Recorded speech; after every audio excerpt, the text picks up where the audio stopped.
Welcome to this Friday's edition of the impact of the coronavirus on South Seattle and surrounding communities. It's me, Tony B, and once again, we'll be telling you about the pandemic and what's going on. And again, we started this on March 13th.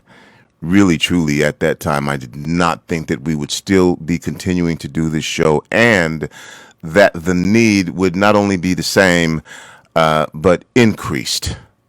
Wow, just bananas. One thing that became far more explicitly clear was the two Americas that we live in, which have created two separate economies, two separate recessions, and two pandemics. And we'll talk about that a little bit more. My guest joining me is award-winning reporter for with Project Homeless for the Seattle Times.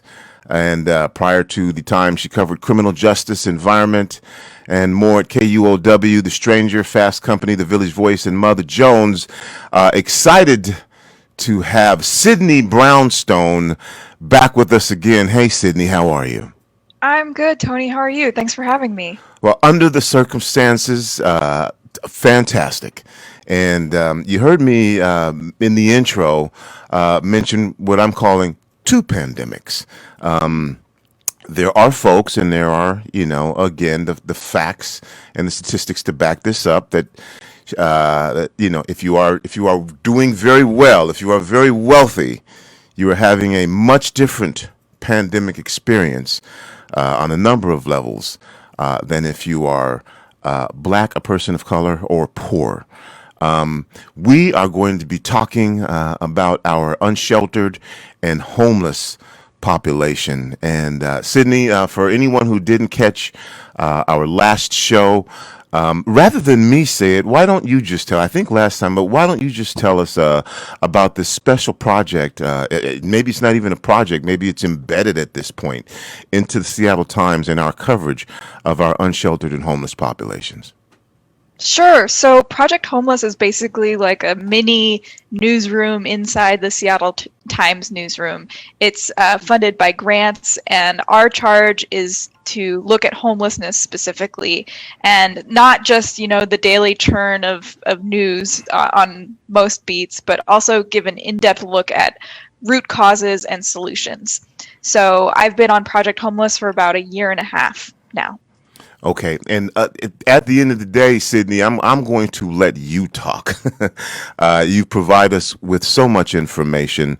There are some things here, though, that I want to set up. We there was I guess it was a surge in August. We talked in September, and I wanted to be able to talk to you again as we approached the colder months, the rainier months, the months when folks were going to need to be inside. Of course, there would be an increase in the flu. And again, the pandemic might start to look differently for some folks than it will for some other folks. So let's start by this. When if you can, percentage-wise, or at least the degree that we're talking about, what percentage of our homeless, unsheltered population suffers from mental health issues? Which percentage suffers from addiction, drug addiction? And then there are folks who may be unsheltered or homeless right now, but are really maybe just in between being on the road to being sheltered again or recovery. Can you kind of break down the differences in those populations? Yeah, sure. So what I'm actually going to do is I'm going to cheat. I'm going to pull up the point in time count because I don't have all of those statistics off the top of my head. Mm-hmm. And the point in time count is something that the county does every year. They do a survey inside shelters and a count on the street of people living homeless. Unfortunately, this is one of the only tools that we have to measure homelessness, and it is flawed. We're using best guesses and equations to try and estimate the number of people out there. But, you'll see huge fluctuations in this count, for example, and what the Department of Education measures as homelessness. So I think your first question was about mental illness. Mm-hmm. If we look at the total number of adults with a serious mental illness in King County, we're looking at about 2,000 people. So, overall, the estimate of people who are homeless in King County in the point in time count is above 11,000. So that's, hovering around 20%, if I'm doing math in my head really quickly. And then in terms... I'm going to stop you there for a second because I want you to address something. Sure. There is conversation that particular group of people wants to be homeless, and what would you say to that? That's a group of people that, well, no matter what you do, you can provide housing, you can provide shelter. Ultimately, that number is not good. Well, how do you respond to that? First, just clarification, 10%. Sorry, my math. There's a reason why I write and don't do math. What do I say to that? Well, let's look at that on its face. Do we really believe that people living in a tent under a bridge with an untreated mental illness want to be doing that? The answer to that is why I'm asking this question, because the answer to that is yes. There are folks who feel very strongly that there are that group of folks who would prefer to be unsheltered, homeless. Yeah. Well, I think we have to look at what the alternatives are, right? So for someone dealing with mental illness, and let's say they're chronically homeless, or let's say they're dealing with a substance use disorder, why would they prefer, in this case, living outside than elsewhere? Well, let's look at what happens in shelters. The experience of living in a crowded congregate shelter for someone with trauma, mental illness, or substance use can be very scary. You can also, it may not be the safest place. You may have your stuff stolen. You may be attacked. You may be threatened by other people living there. Especially if you're dealing with mental illness, oftentimes people find that they would prefer to go it alone and create their own conditions of safety. So I think safety is something that we need to look at. It's the first thing to consider. Where does someone feel most safe? Oftentimes, it's not in a shelter setting. The second thing is, do they actually have the choice to be in housing? What we know is that once you are homeless, it is very, very difficult to get into housing. The experience of homelessness has its almost, I would say, like gravitational pull. Once you are homeless, you have to spend oftentimes months to wait to get into housing, and even then, it's not a guarantee. That's if you have all the resources, or you're not struggling with any additional issues. If you're dealing with mental illness on top of that, and you have to deal with the healthcare system, which, there's been plenty of research showing that people who are homeless have had poor experiences in the healthcare system. You're also dealing with that at the same time. I think what a lot of people don't realize is that being poor in America is very, very difficult. If you're homeless in America, it's incredibly difficult. It's not easy to get housing. It's not like someone is looking at a fully furnished apartment and looking at a wet tent under the bridge and going, no, I'd much rather live in the wet tent. It's, in a constricted world of choice, right? Is that really a choice? Or is it, is it someone making the best decision for them given the choices that they have, given all the information that they have at their disposal? My guest again is Sydney Brownstone, award-winning reporter with Project Homeless for the Seattle Times. Now, the other category, and maybe these two just go together, was those who are suffering from addiction, a drug addiction, some form of addiction. Mm-hmm. Yeah, this is a really complicated one because I think, the opioid epidemic, it's not something that just affects poor Americans. It's something that is affecting everyone. And if you've known someone with a substance use disorder in your family, you know how hard it is for that person to get treatment, and also how hard it is to, get on the road to recovery. Oftentimes that road looks really bumpy.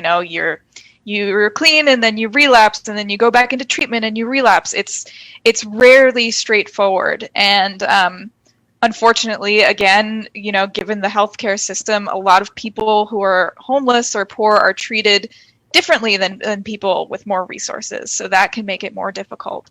And then when we look at housing, sometimes there are barriers to housing that include, you can't be an active user, and that can be difficult for someone when they're trying to get clean, but they're not quite there yet. That's changing, but addiction is a really tricky thing, and I think there are very few resources in the county to provide housing for people struggling with both mental illness and substance use disorder. I mean, this is also baked into the bed rates that the county pays, for residential treatment programs. Those rates are very, very low. There's not a huge financial incentive to create those types of spaces for poor people struggling with those issues. So this is an example of a gaping hole in the social safety net, and it's very easy for people to slip through. And again, same question. There are folks who would say that particular group of folks, that particular group of people, are violent and aren't necessarily looking for housing, aren't necessarily looking for shelter because of the addiction, which leads to other things. And again, as someone who again reports on homeless and unsheltered for the Seattle, what would you say to that? What is your response to that? Is that true? Is that not true? Is it nuanced and complex? Yeah, it is nuanced and complex. I mean, I'm not going to deny that there are violent people out there who do drugs, who sell drugs, and do it near or in tent encampments. That's definitely a reality that I've seen firsthand. What I would also say is that there are many, many homeless people in Seattle and King County who are much more likely to be victimized than they are to be violent. I think about all of the women that I've interviewed in these tent encampments, for example. And, for people with mental illness, again, it's a stigma and a myth that just because someone has mental illness, they're likely to be violent. They're actually much more likely to be victims of crime. It's tough because you're right. The issue is nuanced. Of course, there is violence in these settings. It would be wrong to deny that, but I think that it's also people are also victims of crime in these settings as well, and you have to tease apart the difference between the two. Having a diagnosis of mental illness or having a substance use disorder, there's not a direct correlation between that and willingness to commit violence and etc. And I think people make extremely different choices in different environments when they're given the resources to succeed, rather than we talked about a landscape of constricted choices where someone might be stealing to survive, for example. And again, I know even breaking it down into the categories that I'm breaking it down into does not fully encompass the spectrum of events, of circumstances that place someone in a position where they are either unsheltered or homeless. But the other category that I talked about was folks who, again, maybe due to the pandemic, maybe due to a variety of circumstances, have become unsheltered, homeless, and actively looking to not be in that situation. What percentage of the homeless or unsheltered population is that? Do you have that information or as well? It's tough. I don't. The point in time count is once a year, so the best approximation of how this pandemic has affected homelessness, I probably won't have until next year. But one source of good information we do have is something called the Census Household Pulse Survey, and those surveys have been coming out weekly. And the Census Bureau breaks it down state by state and sometimes by metro area, and so we can see one of the questions asked is, do you have confidence that you'll be able to pay your rent next month? Did you pay your rent for the last 3 months? And through those surveys, we can see that thousands of people are in a situation where they do not have the confidence that they're able to make rent next month, or they didn't make rent the month before. We know that here in King County, more than 4,000 people applied for rental assistance, which is actually a number that's much smaller than I would imagine is the need. I'm sure there are many more people out there who have not applied to this particular rental assistance program, but 4,000 just off the bat is quite a number of people. And what would you say, just from your experience, from your opinion, your background, again, folks right now who, I'm just saying, when I was about to say that no one wants to be in that situation, but again, I get what I describe: people with mental health situations, people with addiction situations, and you've outlaid some of the circumstances that may lead to that. But for folks who are again trying actively to get out of this situation, were thrust into an unsheltered homeless situation. How has this been impacted by the pandemic, and where and how are they surviving right now? And how difficult is it to be in this situation when you're also considered part of the group that may be homeless or unsheltered for mental health reasons? You may be one of the group that's you're associated with the group that's homeless due to drug addiction, and you're also out there with those potentially predatory people who are looking to victimize anyone who is homeless and unsheltered. Yeah, I mean, I think homelessness ages you prematurely. It puts a lot of stress on the body, and what we've found is that, it's a lot easier for people to get out of homelessness if they are newly homeless. So the longer you're homeless, the more difficult it is to get out of homelessness. You mentioned people who are thrust into homelessness or are facing new pressures from the pandemic. I don't have a lot of information on people who are newly homeless because of the pandemic, but we do see that, people who are living on the margins already and who are maybe working service jobs especially, are in serious trouble. We've seen applications for SNAP and TANF and other, food and cash assistance programs skyrocket this year. And that's because people don't have money for food. And sometimes they are making a very tough decision between, well, do I pay rent this month or do I pay for food? I mean, luckily we have an eviction moratorium in place, but that doesn't mean that, maybe a landlord isn't aware of how long the eviction moratorium is lasting, and they put up a pay or vacate notice and someone leaves without a formal eviction being filed in court. So there are definitely people who are still finding themselves, in very tough economic circumstances, and really we're relying on state and federal aid for that. And as you know, the president has kind of waffled on whether he'll support another aid package or not. But in a lot of ways, people who are on the margins and struggling to make ends meet are at the whims of these much bigger political processes in terms of what will be afforded to them. So that's something that's definitely reflected in our state. And I understand, Sydney, it is in trying to maintain a journalistic value when you have to talk about a president who it's tough to try to be balanced when you're dealing with that. So I understand. But so the moratoriums that are, I guess, soon to expire. How will that impact? And again, I know these aren't necessarily questions that you have answers to, but you just do such a great job of explaining, our homeless and unsheltered situation, because the money's gonna come due.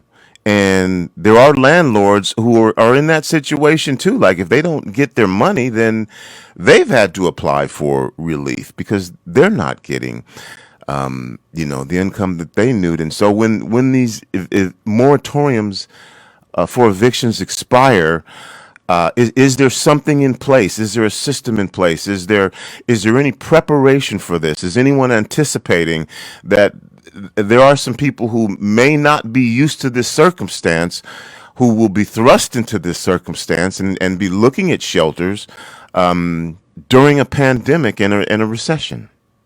I think you're absolutely right, Tony, that there are a lot of people who have never dealt with this situation in their lives before and maybe are looking at homelessness and housing instability or economic instability for the first time in their lives because of this pandemic. And it is incredibly scary because a lot of these systems that you have to kind of bolster you in these times of instability can be incredibly difficult to navigate.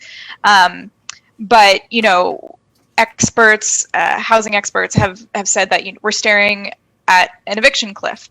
However, there are some additional protections in place, especially passed by the city of Seattle. Even though back rent can't just be waived necessarily, Seattle says, you can't evict your tenant for unpaid rent unless there's a payment plan in place and they are abusing the terms of that payment plan 6 months after the moratorium ends. So there's actually a little bit of extra protection in the city of Seattle for people. It's not like rent is going to come due and then you'll be out on the street. You can come up with a payment plan with your landlord. And there are also, the Housing Justice Project, which works out of the courthouse, and other organizations are there to step in to help negotiate or mediate between landlords and tenants, because sometimes we know those relationships can really sour and things can go bad really quickly. So there are some extra pieces of protection. And as I mentioned, the rental assistance program in King County, the deal is that if you are eligible, you can get up to 3 months of back rent waived. So that just disappears. Your landlord can't hold that against you. Landlords can also apply for the program, as you mentioned, Tony. So there's that as well. Of course, the question is, what's going to happen next year? Because this rental assistance program ends when the CDC eviction moratorium ends, which is December 31st. So what happens to all the people who didn't apply for this program, or what happens if the economic downturn stretches into next year and, we don't see the economy make the recovery that, a lot of people would hope that it does? I think we would need to reevaluate what kinds of assistance are out there for people and what can be made available. Sydney, it's like we just start talking and our time is almost up. I know. So I'm going to have to ask you to be quick because I do have to get a couple more questions in here. But for one, in speaking to these folks right now who may be looking at being unsheltered or homeless, and then suddenly have to go out and navigate this world that I was just talking about, where there are encampments, where there are these other issues, and it's not something that what would you say with shelters, all these things? What would you say to someone who may be potentially in that position right now, but what they may be looking at? I would say, it's tough. It's hard, and I think that not enough people appreciate how the harder it gets. It's a lot easier to live your life in a house than it is without. There are resources that are available. I'm not going to lie and say that there are a ton of resources and they're perfect and they don't have their flaws, but if you are staring down homelessness, I would absolutely get connected to either the King County's Rental Assistance Program, the Housing Justice Project, which works out of the courthouse. I would also maybe connect with one of the county's regional access points, which is how you get entered into the homelessness system. Basically, if you go and interview and they assess your vulnerability, you can also apply for something called diversion, which means instead of waiting months and months for housing, you can also say, listen, my problem isn't that I've been homeless for a long time and I need an ongoing subsidy. It's really just that my car broke down and I need to get to work. And if I don't get to work, I won't get paid and then I'll be homeless. maybe they'll give you something to fix up your car. So there are paths, there are ways to stay afloat. Unfortunately, it just requires a lot of work. It requires a lot of labor when we know labor is money.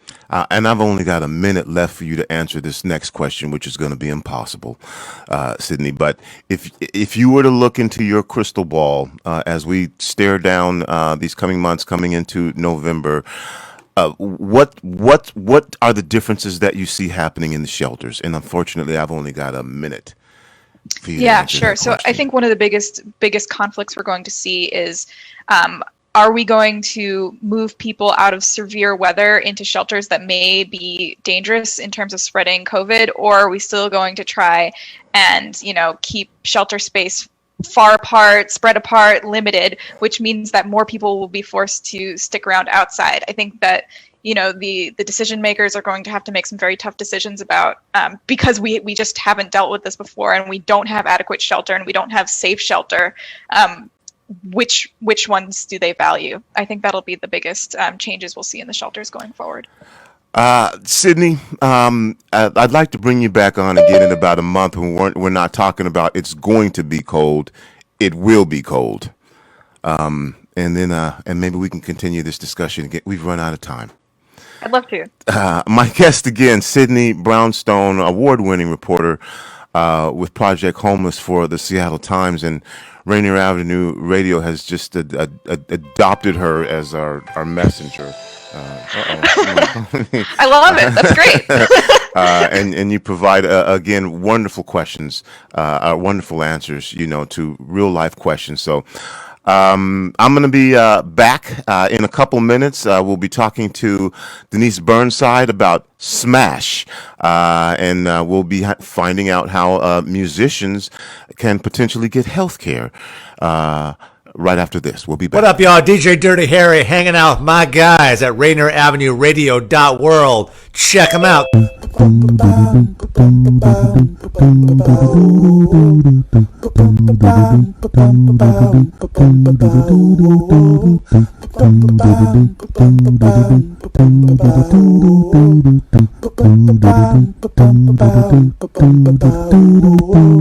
Wash your hands, don't touch your face, wipe things down, clean up your space. When you cough and sneeze, do responsibly. If you feel you're getting ill, isolate at home and chill. No, you're not alone. Please pick up your phone and call 206-477-3977. King County 206-477-3977. Public Health 206-477-3977. King County 206-477-3977. Public Community Radio Station will provide you with more information. Say Rainier Avenue Radio. Your community radio station will provide you with more information. Rainier Avenue Radio.